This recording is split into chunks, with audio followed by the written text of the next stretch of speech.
नमस्कार दोस्तों। आज का जो टॉपिक है वो बहुत सेंसिटिव है। आज हम बात करेंगे वर्तमान समय में बिहार की जो शिक्षा प्रणाली है, जो एजुकेशन सिस्टम है, इसमें क्या क्या समस्याएं हैं, प्रॉब्लम्स हैं, और ख़ास तौर से हम बात करेंगे कि इन प्रॉब्लम्स से हम कैसे निजात पा सकते हैं। हम कैसे बिहार के एजुकेशन सिस्टम को फिर से बहुत ही अच्छा, बेहतर बना सकते हैं।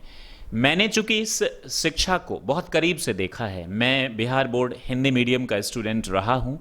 और जब बचपन में मैं इसी हिंदी मीडियम बोर्ड से सरकारी स्कूल के लकड़ी के बेंच पर बैठकर जब मैंने पढ़ाई करी, तो मुझे बहुत तकलीफ़ों का, मुश्किलों का सामना करना पड़ता था। और मैं अक्सर सोचता था कि ये समस्याएं कब दूर होंगी और कब बिहार की जो एजुकेशन है वो ठीक होंगी। आज हम इस विषय पर बात कर रहे हैं और हमें पूरा यकीन है कि बहुत जल्द ही वो समय आएगा जब हम इसे पॉजिटिव लेंगे। और मेरा मकसद, मैं युवाओं में चेतना लाना चाहता हूं जो इस दिशा में सोचे और पहल करे, तो ज़रूर ये सपना भी साकार होगा। हालांकि जो समस्याएं बिहार की हैं एजुकेशन की, वो काफ़ी हद तक यूपी की भी सेम है, तो इसमें आप यूपी को भी उस नज़र से देखना चाहें तो देख सकते हैं। और जो हिंदी मीडियम्स हैं और ख़ास तौर से नॉन हिंदी मीडियम्स भी, पूरे हिंदुस्तान की ये समस्या है। एजुकेशन में जो हमारी स्थिति है वो दिन प्रतिदिन खराब होती जा रही है। जब तक युवा, हमारे जैसे युवा आगे नहीं आएंगे, एक्शन नहीं लेंगे, कुछ नहीं होने वाला है। देखिए, सबसे पहले जो समस्याएं बिहार में हैं हम उस पर बात कर लेते हैं। बिहार की जो सरकार है, रूलिंग पार्टी इस वक्त नीतीश जी की सरकार, उन्होंने पिछले साल 32,125 करोड़ रुपया एजुकेशन को एलोकेट किया था। इस बार 19-20 में 34,798 करोड़ जो है, हजार करोड़ जो है वो एजुकेशन को एलोकेट किया है। ये कुल जीडीपी का जो स्टेट का था तकरीबन 7% है। बावजूद इसके, ये काफ़ी अच्छा तो नहीं कहा जा सकता, लेकिन ठीक ठाक एलोकेशन है। बावजूद इसके ये पैसे जाते कहाँ हैं? बावजूद इसके क्यों 4.5 लाख सिर्फ कॉन्ट्रैक्ट टीचर्स हैं और उन कॉन्ट्रैक्ट टीचर्स को भी सही से सैलरी नहीं मिल पाता है? हालांकि क्या प्रॉब्लम्स है वो हम अभी डिस्कस करेंगे। बावजूद इसके बिहार का जो एजुकेशन सिस्टम है, जो पूरे विश्व में जो भारत की इमेज है विश्व गुरु की, वो बिहार से शुरुआत हुआ था। नालंदा, विक्रमशिला जो बिहार में प्राचीन महानतम यूनिवर्सिटीज़ में से एक है, और तक्षशिला जो इस वक्त पाकिस्तान में आता है, यहाँ से विश्व गुरु का कॉन्सेप्ट शुरू हुआ था। तो क्या वजह है, क्या कारण है कि आज बिहार का जो एजुकेशन सिस्टम है वो एक धब्बा बन के रह गया, वो एक दाग बनकर रह गया है? लोग, नॉन बिहारीज, यही कहते पाए जाते हैं कि बिहारी एंड बिहार के एजुकेशन सिस्टम भगवान ही बचाए। हालांकि ये बातें वही लोग करते हैं जिनको ईश्वर ने ऊपर से तो भेजा, लेकिन उनके भेजे में कुछ नहीं भेजा। वही लोग ऐसी बहकी बहकी बातें करते हैं। और जो बिहार की जो मुख्य समस्याएं हैं उस पर पहले हम ध्यान फोकस करते हैं। 76,000 स्कूल्स हैं तकरीबन, कुछ कम भी हो सकते हैं, और केवल 73,000 परमानेंट टीचर्स हैं। यानी कुल स्कूल में एक से भी कई स्कूल्स में कम टीचर्स, यानी होंगे ही नहीं कई स्कूल्स में टीचर।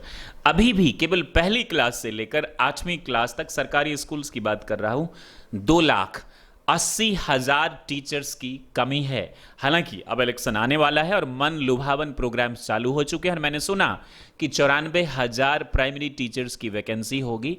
इतने दिन ये वैकेंसीज कहाँ थी? एक ज़माना हो गया यूपी बिहार में जब टीचर की वैकेंसी आ ही नहीं रहा है। आप बिहार के किसी भी स्कूल में चले जाइए रैंडमली, ये रिसर्च कहता है, तो 38% टीचर्स, यानी 38% टीचर्स आपको स्कूल में मिलेंगे ही नहीं। इसका रीज़न ये होता है कि ये टीचर्स अपने ही गांव में अपनी ट्रांसफ़र करवा लेते हैं, और ख़ासतौर से कॉन्ट्रैक्ट टीचर्स, उनको एक बहाना रहता है कि जब सैलरी कम मिले, इनके पास ऑप्शंस भी होता है। तो ये खुद खेती में मग्न रहते, पूरे काम कर लेते और थके हारे 12-1 बजे जाते। कई दिन तो ये जाते ही नहीं, चूंकि प्रिंसिपल तो कोई होता नहीं, इंचार्ज होता है स्कूल में, वो बाहर से होता है, ये डर के मारे कुछ बोलते नहीं। तो ये टीचर्स इन प्रिंसिपल को भी धमका के रखते हैं और ये जाते ही नहीं, और जाते हैं तो कुर्सी पर सो जाते हैं, या फिर ज़्यादातर, मैं सबकी बात नहीं कर रहा, एक से एक ऑनेस्ट और इंटेलिजेंट टीचर्स भी PhD करने में लग जाते या अखबार पढ़ते रहते हैं। मैं खुद अपने गांव की बात करूं जो दरभंगा ज़िला में है, बिहार राज्य के अंदर। मैं अपने गांव का नाम इस वक्त नहीं लूँगा, वैसे भी जो लोग मुझे देख रहे होंगे वो काफ़ी नाराज़ हो जाएंगे इस वीडियो के बाद। कोई बात नहीं। तो जो बाहुबली लोग हैं, बाहुबली का मतलब जो पैसे से, ताकत से, जो शहरों में अच्छे पोजीशंस पे है, तो उनके घर की जो बेटियां हैं, जो बहुएं हैं, वो टीचर्स में, चाहे कॉन्ट्रैक्ट के जरिए हो या बीएड करवा के हो, इन्होंने अपने बच्चों को स्कूल्स में डाल दिया, सिर्फ नाम डाल दिया, इनके अकाउंट में पैसे चले जाते, ये लोग स्कूल्स जाते ही नहीं है। और ये सिर्फ मेरे गाँव की कहानी नहीं है, आप नज़र उठा के देखेंगे तो आपको भी अपने गाँव में इनका विरोध कोई नहीं करता। इनके सैलरी इनके अकाउंट में, ऐसी बात नहीं कि आप विरोध करेंगे तो ये आपकी आवाज़ को दबा देंगे, कभी कभी होता है, अगर हम सही तरीके से करें तो इनके अकाउंट में पैसे चले जाते हैं, इनको स्कूल का कुछ नहीं मालूम होता। स्कूल्स में ज्यादातर लेडीज को हायर किया गया है, ये भी कहीं ना कहीं एक वोट बैंक की ही राजनीति है। ये प्रॉब्लम्स है। अच्छा, एक सबसे बड़ी जो दिक्कत ये है कि बिहार में एम्प्लॉयमेंट यानी रोजगार का मतलब सिर्फ डिग्रीज होता है। फॉर्मल एजुकेशन अगर आपके पास है तो उसी के दम पे सबसे पहला टारगेट लोगों का यूपीएससी होता है, फिर आईआईटी होता है, मेडिकल होता है, फिर उसके बाद सीए होता है, और नहीं हुआ तो बीटेक, ये कहीं से भी किसी दुकान से जाके, ये सिर्फ बिहार के नहीं पूरे हिंदुस्तान के बच्चे कर लेते हैं, और वो बाद में अनएम्प्लॉयड हो जाते हैं, ये कुछ नहीं कर पाते। शुरू में तो जोश रहता है, दलालों के चक्कर में एक से एक दलाल दरभंगा, मधुबनी, पटना, रांची, हर जगह बैठे हुए, और ये दलाल सिर्फ छोटे छोटे शहरों के बच्चों को बहलाकर फुसलाकर Noida, Delhi, Punjab, South India, MP, Bhopal ये ले जाते हैं, ठग कर इनको बेच आते हैं उन दुकानों में, यानी बीटेक और एमबीए की दुकानों में। अब एक और सबसे बड़ी समस्या यह है कि बिहार में 50% महिलाएं आज भी शिक्षित नहीं है। ये बहुत बड़ा रीजन है, ये हम बाद में डिस्कस करेंगे क्यों। ये तो बिहार की समस्याएं हो गई, लेकिन ऐसी बात नहीं है कि बिहार में केवल समस्याएं ही हैं। अगर बिहार की एजुकेशन इतनी ही बुरी है तो इतने टॉप के जो वर्ल्ड में एजुकेशन में आज भी जो बिहार का दबदबा है वो कहां से आए। आप यूपीएससी में जाइए, आप आईआईटी में जाइए, आप आईएम में जाइए, आप एम्स में जाइए, और तमाम टॉप कॉम्पिटिटिव एग्जामिनेशंस में आप जाइए, यूपी और बिहार के बच्चे आपको हमेशा से अव्वल दिखेंगे। तो आखिर ये कहां से आते हैं। मैं टॉप के टीचर्स की मैं बात करूं, एच.सी. वर्मा साहब हैं। ये फिजिक्स अगर आप पढ़ते हैं और सीबीएसई से होंगे तो आपने इनका नाम जरूर सुना होगा। ये बेनीपुर, दरभंगा, बिहार के रहने वाले हैं। ये कानपुर में इस वक्त रहते हैं। ये उसी बिहार के प्रोडक्ट हैं जिस बिहार को आप और हम गाली देते हैं कि बिहार और बिहारी और बिहार के education system. Manikant Singh history पढ़ाते हैं यूपीएससी को। राहुल कुमार यादव, राहुल आईएएस के नाम से मुखर्जी नगर में है। ये जुडिशियरी के इंडिया के नंबर 1 टीचर हैं। ये 25 से 30 करोड़ सिर्फ इनकम टैक्स देते हैं सरकार को, तो आप इनकी औकात का अंदाजा इसी से लगा सकते हैं। इसी बिहार बोर्ड के प्रोडक्ट हैं। ये कहीं बाहर से ये लोग नहीं आए पढ़ के, एच.सी. वर्मा ने वहीं से पढ़ाई करी है। ए.के. मिश्रा जी ये चाणक्य चलाते हैं, आईएएस हैं, मोटिवेशनल स्पीकर हैं। नीतू सिंह, इंग्लिश में इनका दबदबा है। आपसे गुजारिश कि आप इनकी पर्सनल लाइफ में मत जाइएगा। भगवान लाल जिन्होंने सीए, सीएस, सीडब्ल्यू टॉप किया, और लक्ष्मी नगर में एक सीए की जो फैक्ट्री है इसको स्टैब्लिश करने में इनका काफ़ी ज़्यादा योगदान है। अब हम बिहार के कुछ लेजेंडरी और बहुत सारे टीचर्स हैं। मुंबई में भी जो एक famous leading IIT coaching centre है वो एक बिहार के, बिहार बोर्ड के ही एक निकुंज, आई गेस मैं फॉरगेट, उनका नाम याद नहीं आ रहा। आनंद सर हैं, पढ़ाते तो ये बिहार में है लेकिन ये वर्ल्ड फेमस हैं। केसी सिन्हा जी हैं जो लेजेंडरी हैं मैथमेटिक्स के। एम करीम साहब हैं, ये आपको फिजिक्स पढ़ाते हैं, जनता दल के ये लीडर भी हैं। तो ये इसी बिहार के प्रोडक्ट हैं और इसी बिहार से इन्होंने वर्ल्ड फेमस हुए। बिहार एक ऐसा राज्य है जिसने हिंदी भाषा को सबसे पहले 1881 में अपनाया था, उर्दू को छोड़कर हिंदी को अपनाया था, और 14 सितंबर 1949 को बिहार ने सबसे पहले ऑफिशियली भी इसे करार दिया था, जिसे हम हिंदी दिवस के नाम से भी जानते हैं। ये तो बिहार की वो समस्याएं हो गई जो इस वक्त मौजूदा हालात में है। तो क्या करें, हमें इन समस्याओं पे रोना चाहिए या एक्शन लेना चाहिए, या हम सिर्फ ब्लेम गेम खेलते रहे, हम उस नेता को गाली दे, आप उस नेता को गाली दे, उसने ये किया। तकरीबन कुल मिलाकर जितने भी आज तक लीडर्स हुए उन्होंने कतरा कतरा बिहार के एजुकेशन को रसातल में डालने का पूरा काम किया।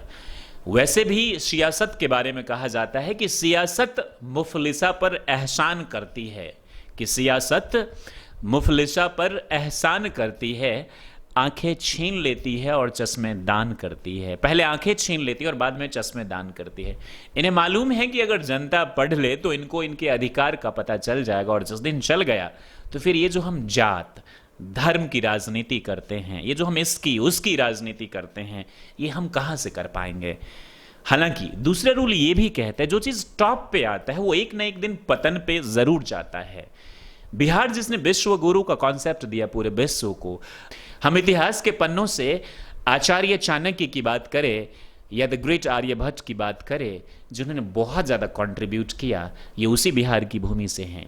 इतिहास के महाराजाओं की बात करें जिन्होंने साउथ एशिया पे हुकूमत करे, चाहे सम्राट अशोका, चंद्रगुप्त मौर्य हो, और ऐसे बहुत सारे राजा, या फिर लिच्छवी सम्राट वैशाली के, जिन्होंने सबसे पहले रिटन कॉन्स्टिट्यूशन बताया जाता है कि इंप्लीमेंट किया था, लिच्छवी सम्राट वैशाली के, जिनका शासन बहुत दूर तक था, सम्राट अशोका जिन्होंने साउथ एशिया पर हुकूमत करी थी।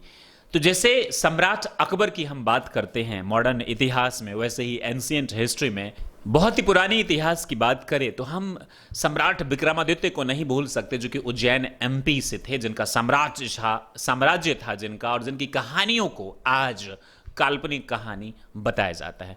बहरहाल हम अब बात करेंगे कि हम इन एजुकेशन सिस्टम को, जो कि खराब किया गया है, एक बार जो टॉप पे जाता है कोई चीज, उसका पतन जरूर होता है। तो आप कह सकते हैं कि ये डाउनफॉल है, लेकिन इसका ये मतलब नहीं कि हमेशा डाउनफॉल ही रहेगा। हम इसे जरूर ठीक कर सकते हैं, और कहीं ना कहीं हिंदुस्तान के हर स्टेट की जो तस्वीर जो खराब होती जा रही है, उसे हम जरूर ठीक कर सकते हैं। 5 पॉइंट्स की मैं आपसे बात करूंगा। ये 5 पॉइंट्स हैं जो हम इस एजुकेशन को ठीक कर सकते हैं, और इसमें सिर्फ ये जिम्मेदारी नेताओं की, सरकार की नहीं है, ये जिम्मेदारी हम सभी की, और हम सभी मिलकर इसे ठीक कर सकते हैं।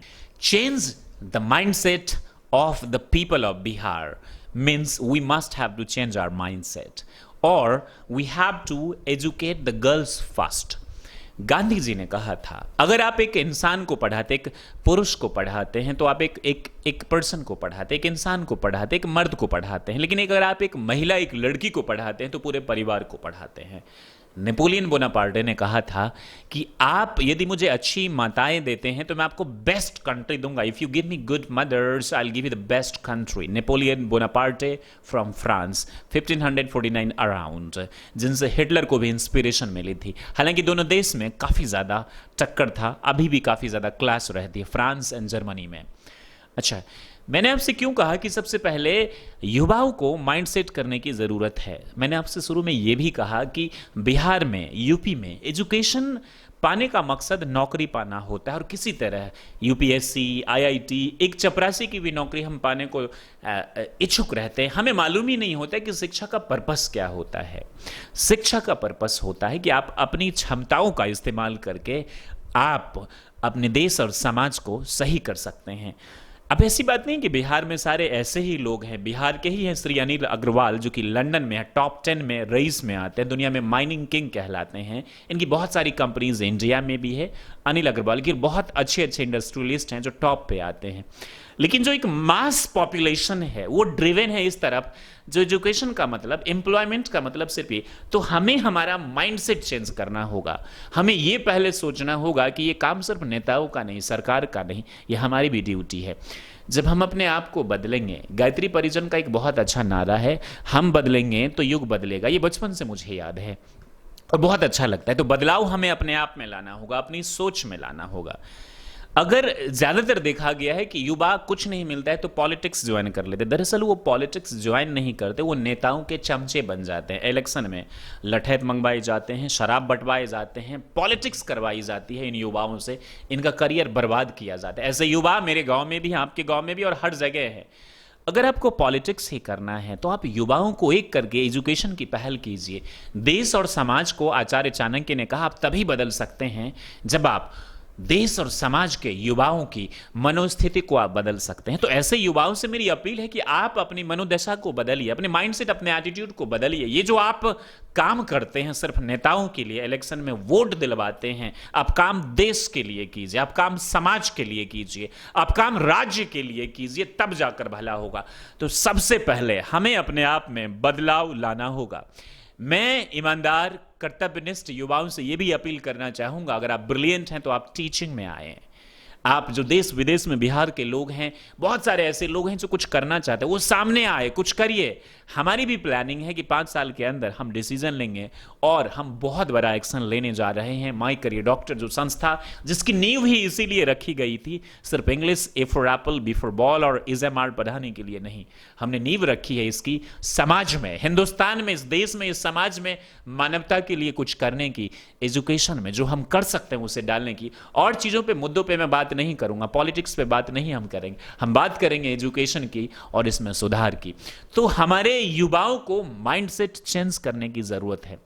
दूसरा, मैंने क्यों कहा कि गर्ल्स एजुकेशन जरूरी है। देखिए, नेपोलियन साहब की बात और गांधी जी की बात अगर हम माने तो हमें सबसे पहले हमारे देश के गर्ल्स को एजुकेट करना होगा।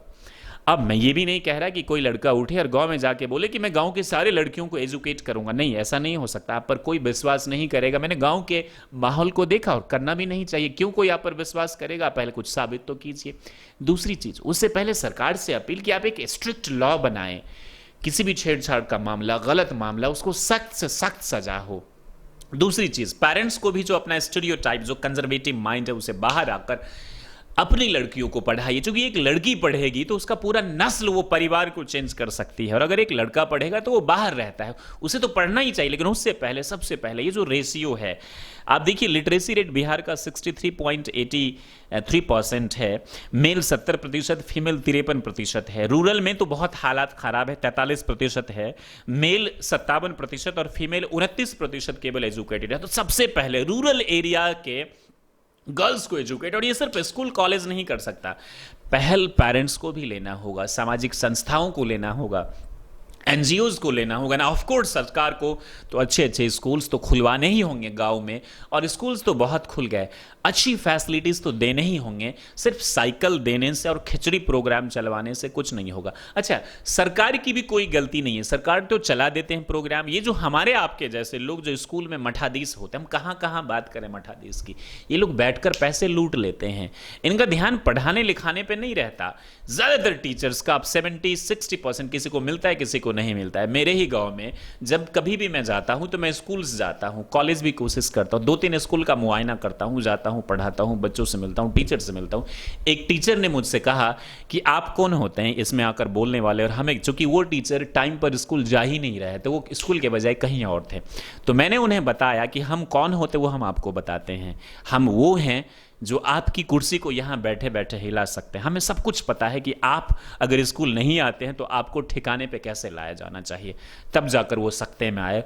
और मैं जब आ गया नोएडा तो ऑफकोर्स वो वही काम करते हैं, क्योंकि हर कोई लूट रहा है, तो ईमानदारी से स्ट्रिक्टली कोई किसको कहेगा कि तू स्कूल आता क्यों नहीं? जब आप ईमानदार होंगे तभी तो आप बोल सकते हैं किसी को। सबकी बात नहीं कर रहा, अच्छे और ईमानदार टीचर्स भी, बट एक मास में ये प्रॉब्लम्स है बिहार में, और सिर्फ सरकार की गलती नहीं है, हर कोई उसमें जिम्मेदार है। आम जनता भी जिम्मेदार है, टीचर्स भी जिम्मेदार है, पेरेंट्स भी जिम्मेदार है। कोई पेरेंट्स स्कूल जाकर क्यों नहीं पूछता है? पेरेंट्स सिर्फ तब जाते हैं स्कूल जब बच्चों को साइकिल मिलता है, जब बच्चों को खिचड़ी नहीं मिलता, टाइम से खाना नहीं मिलता, तब जाते हैं पेरेंट्स। आप एजुकेशन के लिए क्यों नहीं जाते? ये आपका अधिकार है, आपको किसने रोका हुआ है इस अधिकार को? अच्छा, ये प्रॉब्लम्स है।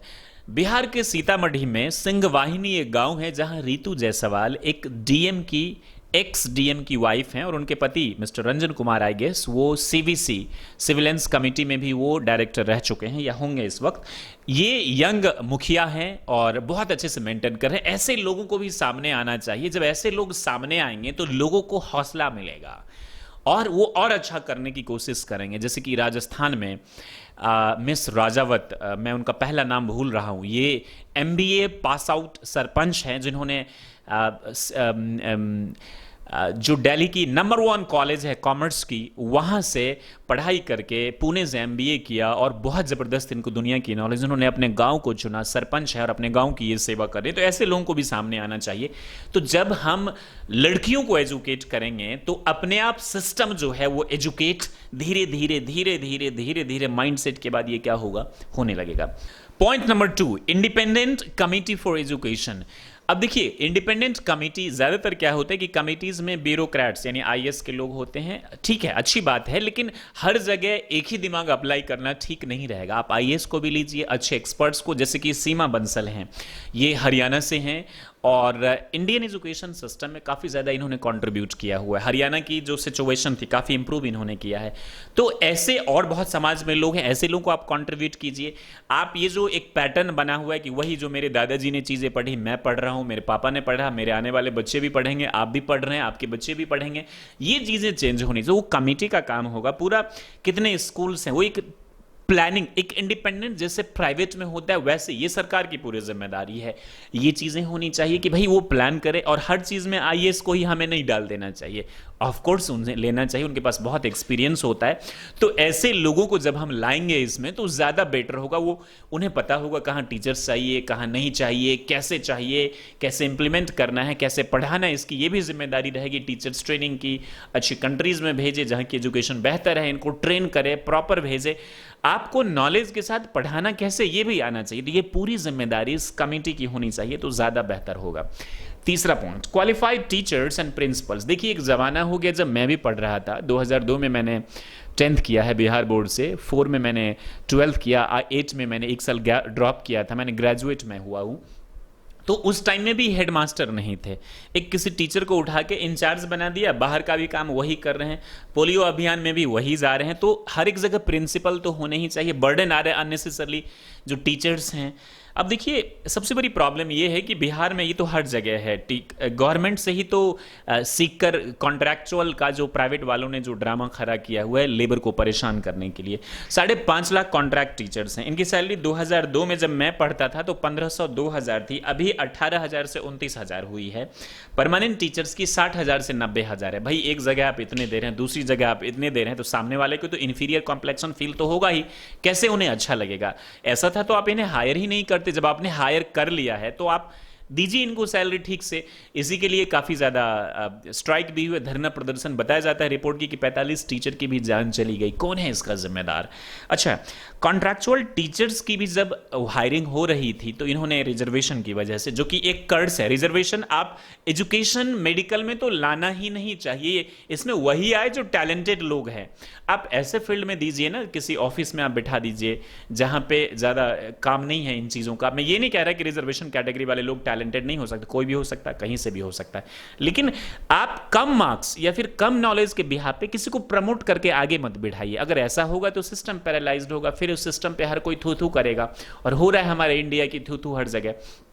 तो आपने जैसे तैसे टीचर्स को आपने वैकेंसी कर लिया, वोट के लिए, जातिगत आधार से, रिजर्वेशन के लिए, ब्ला ब्ला ब्ला ब्ला चीज़ों की, और हर कैटेगरी से। अच्छा, जनरल कैटेगरी से भी एक से एक ऐसे टीचर हैं जिन्हें बैठना तक नहीं आता कुर्सी पे, वो पढ़ाएंगे क्या? और ऐसे टीचर्स मेरे गांव के भी, मैंने बहुत सारे टीचर्स को मैंने देखा हुआ है।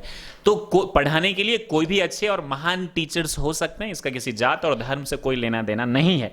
लेकिन जो कॉन्ट्रैक्चुअल टीचर्स की जो हायरिंग हुई, ये हायरिंग ऐसे होना ही नहीं चाहिए था जैसे हायरिंग हो गई। कोई बात नहीं, अभी हम इन्हें ट्रेनिंग देके अच्छा कर सकते, तो ये उसी कमेटी की जिम्मेदारी होनी चाहिए। तो टीचर्स आने चाहिए, अच्छे टीचर्स आने चाहिए। बिहार के किसी भी रैंडम स्कूल, अच्छा अभी 38% टीचर्स की जरूरत है जितने हैं, और 38% टीचर्स प्रोफेशनली डिसक्वालिफाइड है, ये क्वालिफाइड है ही नहीं टीचर्स। और टीचर्स की तो बात मैंने आपसे कही है कि क्या खराब स्थिति है। तो ये चीजें होनी चाहिए, और ये तभी होंगी जब हम इसके लिए आवाज उठाएंगे। आवाज सिर्फ वही उठा रहा है जिसको नौकरी चाहिए, सिर्फ टीचर्स आवाज उठा रहे हैं। आवाज सबको उठाना होगा। तो जब तक ये टीचर्स नहीं आएंगे, सरकार को भी सोचना होगा, क्योंकि जैसे खिचड़ी का है या मिड डे भोजन का है, तो लोग टीचर्स को ही लगा देते। क्यों? टीचर्स पढ़ाने के लिए गए या नौकरी करने गए? पोलियो पल्स पोलियो चलिए आप लगा देते। टीचर्स को तो पढ़ाने का मौका ही नहीं मिलता। सिर्फ गलती टीचर्स की ही नहीं है, गलती सरकार की भी है कि इनको मौका ही नहीं दिया जाता। अब टीचर्स भी बहाने ढूंढते रहते, ला फाइल में फाइल ही देखूंगा ताकि मुझे क्लास में नहीं जाना पड़े। और खासतौर से जो गाँव के टीचर्स होते वो तो पढ़ाना ही नहीं चाहते। जो बाहर के टीचर्स हैं वो शर्म लोक लाज की वजह से जाते हैं पढ़ाने, या कई बार टैलेंटेड भी होते हैं। खासतौर से जो युवा टीचर्स हैं, मैंने भी देखा, वो पढ़ाना चाहते हैं लेकिन उन्हें भी उलझा दिया जाता है चीज़ों में, तमाम चीज़ों में, और पढ़ा भी रहे हैं। चौथा है equal attention to all subjects, जो एक स्टीरियोटाइप है, जो कंजर्वेटिव माइंडसेट है बिहार में कि सब कुछ मैथ साइंस ही है, सब कुछ डॉक्टर इंजीनियर या फिर आईएएस है, ये बदलना होगा। सब कुछ सरकारी नौकरी है, ये बदलना होगा। हर सब्जेक्ट पर इक्वल अटेंशन आपको देना होगा, और ये अटेंशन तभी देगा जब सरकार है। स्पोर्ट्स पे भी आपको देना। एंटरप्रेन्योरशिप जो दिल्ली गवर्नमेंट ने किया, एंटरप्रेन्योर का मतलब ये नहीं कि हर कोई जाके कंपनी ही खोलेगा, अपने सोच को ब्रॉडन करेगा। कोई भी काम करेगा तो इनोवेटिव आइडियाज लाके करेगा। तो इन तमाम चीजों को लाने की जरूरत है। 4 पॉइंट्स। आप बोलेंगे कि साहब ये बहुत आसान नहीं है, बहुत डिफिकल्ट है, बहुत मुश्किल है। तो 5वां, सोशल मीडिया की ताकत को समझिए। आज के समय में सोशल मीडिया एक पिविटल रोल प्ले कर सकता है किसी भी समाज को बदलने के लिए। हम मूवीज को प्रचार करते हैं, हम नेताओं का प्रचार करते हैं। अब बिहार में भी अभी चल रहा है, हो रहा है, आप इस नेता को, आप उस नेता को। हम देश का प्रचार क्यों ना करें? हम समाज में होने वाले बुराइयों के लिए, बदलाव के लिए क्यों नहीं प्रचार करें? तो सोशल मीडिया पे कैंपेन चलना चाहिए, टीचर्स के लिए, स्कूल के लिए, सिचुएशन के लिए। हम भी करेंगे ये चीज, आप कीजिए। और सुनिए, खासतौर से मैं युवाओं से अपील कर रहा हूं कि सोशल मीडिया पर जब ये कैंपेन चलेंगे, 100% गारंटी है कि लोग और सरकार। अभी करंट एग्जाम्पल मैं आपको देता हूं, सुशांत सिंह राजपूत की जो मर्डर हुई, आत्महत्या नहीं, ये मर्डर है। और हां, मैं बोल रहा हूं, मैं किसी पर इल्जाम नहीं लगा रहा, लेकिन हम चाहते हैं कि सिर्फ सीबीआई जांच हो जाए। मेन स्ट्रीम मीडिया ने डिप्रेशन बताकर पैर खींच लिए, और जितने भी बॉलीवुड के लोग हैं दिग्गज, किसी ने आवाज नहीं उठाई। हालांकि आवाजें आ रही हैं, बहुत सारे लोग सपोर्ट कर रहे हैं, कुछ तो ओपन और कुछ चोरी छुपे। तो ये जो एक दबदबा है, ये अभी सोशल मीडिया की वजह से ही लोगों का नजर जा रहा है। सोशल मीडिया पे पूरे विश्व के लोगों ने सुशांत के लिए कैंपेन चलाया है, होना भी चाहिए। तो जब हम सुशांत के लिए चला सकते हैं, उन्हें न्याय दिलाने की बात कर सकते हैं। मीडिया ने 2 दिन में पूरा अपना काम करके चला गया, डिप्रेशन साबित करके, लेकिन अब सोशल मीडिया पे लोग उनकी लड़ाई लड़ रहे हैं। तो एक करंट एग्जांपल हमारे पास है। देश की सरकारें हिल और गिर जाती है सोशल मीडिया से। सोशल मीडिया से लोग प्रधानमंत्री बन जाते हैं। तो क्या सोशल मीडिया से हम अपने एजुकेशन सिस्टम को ठीक नहीं कर सकते हैं? जरूर ठीक कर सकते हैं, बस ठीक करने वाला एक मास्टर माइंड होना चाहिए और इसको सही से इंप्लीमेंट करने की चीजें होनी चाहिए। तो सोशल मीडिया पर अगर हम इसका प्रचार करेंगे तो 100% गारंटी है। और कोई भी काम बिना जनता के सपोर्ट के नहीं होता है। जयप्रकाश नारायण जी, जिन्होंने अपना आंदोलन, दूसरा गांधी कहा जाता है इस देश के, जयप्रकाश नारायण जी को, जिन्होंने पटना से आंदोलन शुरू किया और पूरे इंडिया में इमरजेंसी, आप पूछिएगा अपने घर के बड़े बुजुर्गों से, आपको पता चलेगा वो जन आंदोलन था। इसीलिए उन्होंने लोक नायक उनको कहा जाता है। ये लोगों की वजह से सफल हुआ। तो अगर लोग इसमें कंट्रीब्यूट करें, इन मुद्दों पर बात करें, इन चीजों पर बात करें, इन मंचों पर बात करें, तो जरूर सरकार इस पर पहल करेगी। सरकार पहल इसलिए भी नहीं करती क्योंकि हम बात ही नहीं करते हैं। हम बात सिर्फ करते हैं पॉलिटिक्स की। हर कोई पॉलिटिशियन बनना चाहता है, हर कोई नेता। हालांकि नेता के सही डेफिनेशन को जानिए, जो समाज के लिए कुछ करे वो नेता है, जो ग्रुप ऑफ पीपल को एक सही डायरेक्शन में लेके चले वो नेता है। पॉलिटिशियन और लीडर में फर्क होता है। हो सकता है पॉलिटिशियन लीडर भी है, लेकिन लीडर पॉलिटिशियन नहीं होता है।